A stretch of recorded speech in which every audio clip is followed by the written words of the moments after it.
नमस्कार मंडळी, सध्या मी आहे कोकणातील माझ्या गावी आणि आता कोकणामध्ये ना सराईचे दिवस चालू आहेत. म्हणजे आता शेत आहेत ना ते मस्त तयार झालेत. भात कापणी पण चालू आहे, भात झोडणी पण चालू आहे. तर काही ठिकाणी पारंपरिक पद्धतीने पण भात झोडतात आणि मशीनवरती पण भात झोडतात. तर ना आता आपण मशीनवरती कसं भात झोडतात ना ते बघूया. या ही अशी मशीन आहे. म्हणजे आपल्याकडे ही जवळजवळ एक 7-8 वर्ष तरी जास्त झाली असेल आणि हिला हे असे दाते आहेत. तर ह्याच्यावरती असं भात धरतात. हिला मागे मोटर आहे आणि ऑन केली की हा पेंडा आहे. तर भारा बांधायचा नाही, पेंडा आहे तो पेंडा असा पकडायचा ह्याच्यामध्ये आणि ही मशीन अशी फिरते. त्यामुळे जो भात आहे तो भात पुढे पडतो आणि काम थोडंसं सोपं झालंय.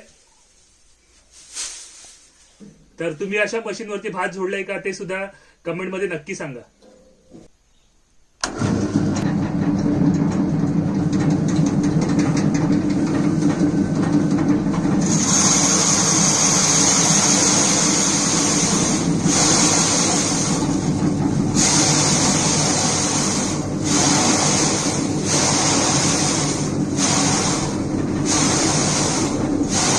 हा बघा, आता हा पेंडा आहे ना आपण या मशीनवरती सोडून घेतलाय आणि किती मस्त सोडला गेलाय बघा. काय हात पण नाही काही नाही ना, भारी. आणि ह्याच्याने शेतकऱ्यांचं काम खूप हलका झालंय असं पण म्हणू शकतो. तर या भात जोडायला